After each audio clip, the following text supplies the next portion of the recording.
Hi everyone, welcome back to CHM421 Analytical Chemistry. In this video, we will continue our lecture on topic 3, sampling and evaluation of experimental data. On the previous video, we talking about the sampling method and also the reduction of gross sample to the laboratory sample size. So in this video, we will focus specifically on the evaluation of experimental data, the data that we obtain from the analysis. So under this subtopic, it consists of error, mean and median, precision and accuracy, and also standard deviation. So first, I will talking about error in experimental data. The type of error in experimental data can be divided into three: systematic, random, and gross. Before I go a bit detail on systematic and random error, allow me to do a brief explanation about gross error. Gross error will causing the result outlier.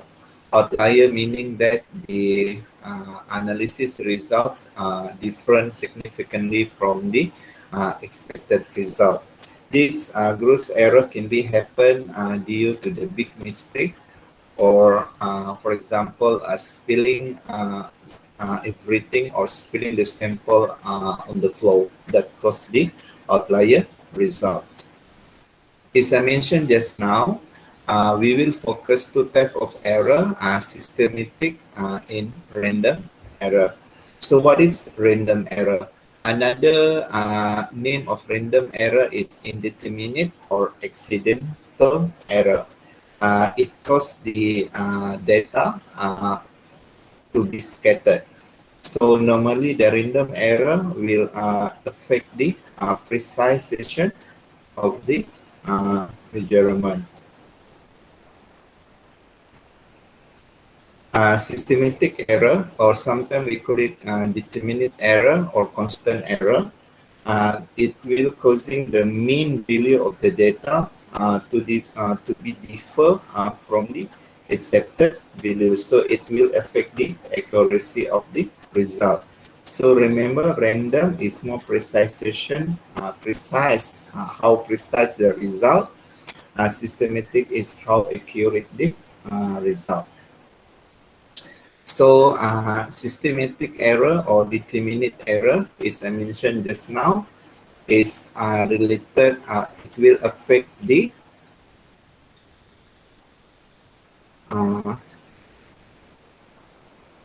it will be affect the, sorry,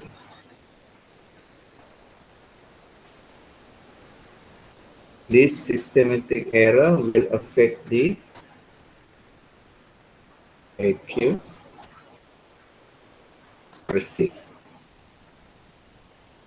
of result. So all measurement devices are a source of determinate error. So this systematic error is more due to measurement devices. So systematic error is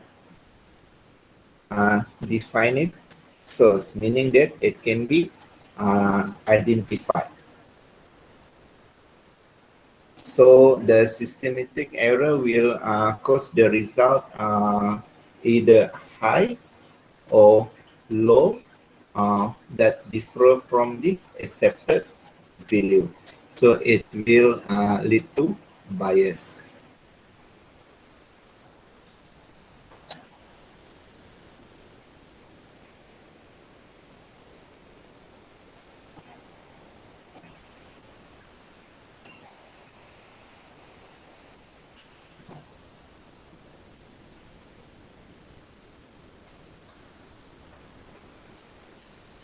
Systematic error, consistent or constant error. The source can be source of error can be identified or can be determined. Thus, the error can be corrected and also can be avoided. So, as I mentioned just now, it's causing the result to be high or to be low from the accepted result. So, it will affect the accuracy of the result.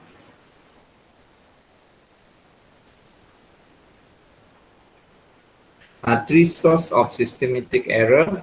It can be due to the personal or operational error, or it can be due to the instrument and reagent error, or it can be due to the method error. For the operational and personal error, it's more to the error of individual. For example, careless, uh, inattention, or personal limitation or prejudice toward the measurement or toward the results obtained. Instrument in reagent error is more related to instrumentation because instrument is not perfect, it's not a perfect device. So we can eliminate the error by using the calibration.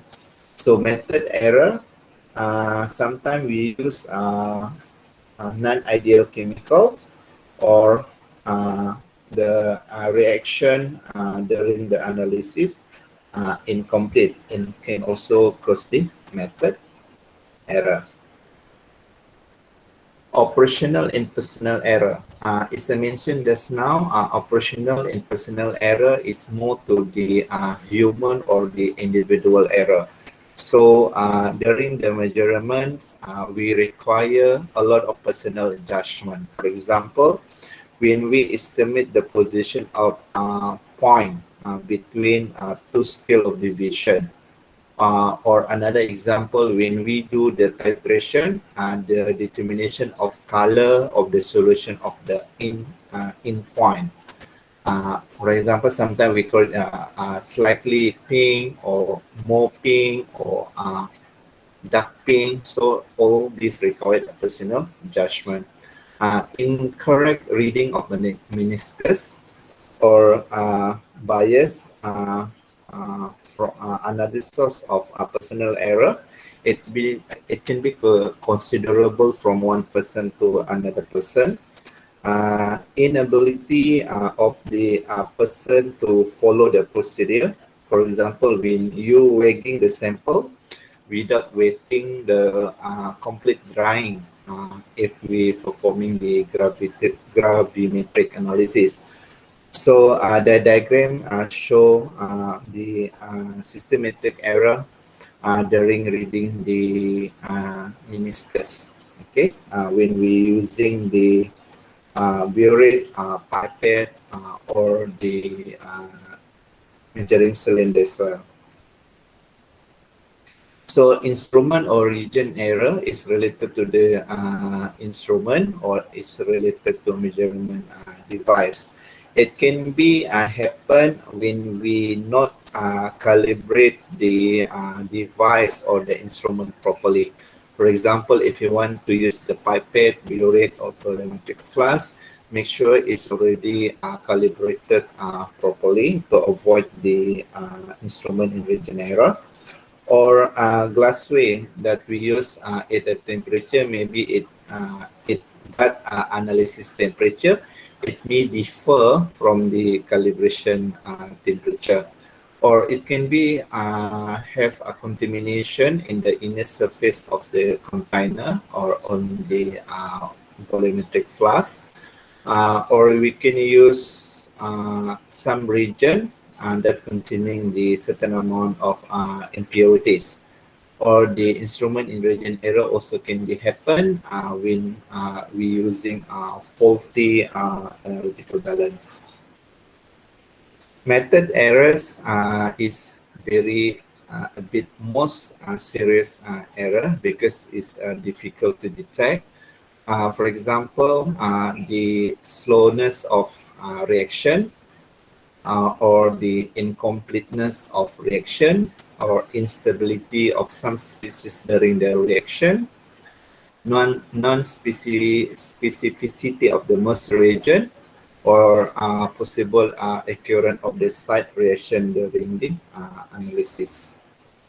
So a common method error in volumetric methods will result small excess of reagent required to cause indicator to undergo the color change that signal completion of the reaction. So this diagram show two situations during titration: good in point or bad in point. The bad endpoint is due to overly titrated. So there are several ways to reduce the systematic error or determinate error. We use the SRM as standard reference material.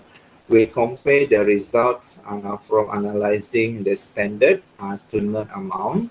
If the result is reproducible, then the method is all right. Or we can using a different analytical method. When the standard samples are not available, then we can use a second independently method to measure the same quantity. If the result do not agree, meaning that the error detected, or we can perform the blind determination. Blank determination, what is blank? Blank solution is content of solvent, all reagent in the analysis except the sample. So result from the blank determination can be used to correct the sample measurement.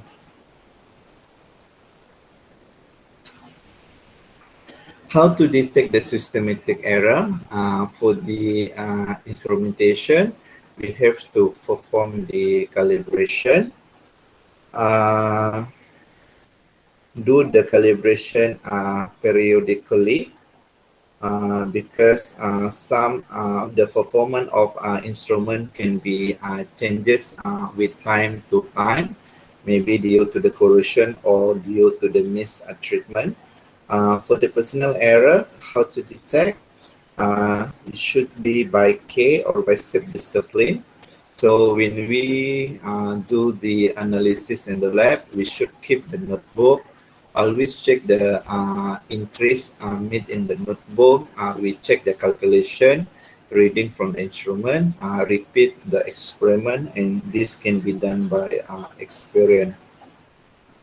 Method error. As I mentioned just now, it can be detected by analyzing the standard sample. We use different analytical method, or we use the blank determination, or we varying the size. Okay, now is a random error. Random error, or we put it indeterminate error. So they are caused by the many uncontrollable variable. The detection of this random error is a bit difficult because are very small, and none of them can be identified or measured. Normally, the random error is affect the deviation. Deviation meaning that it will affect the precision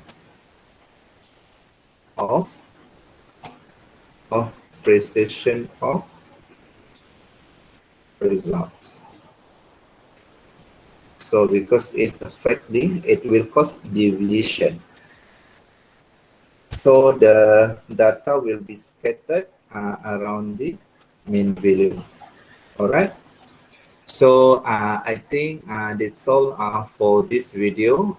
We just learned about the three types of errors: systematic error, random error, and also gross error. So on the next video, we will learn further about evaluation the experimental data using the statistical procedure. Okay, thank you very much. See you again on the next video.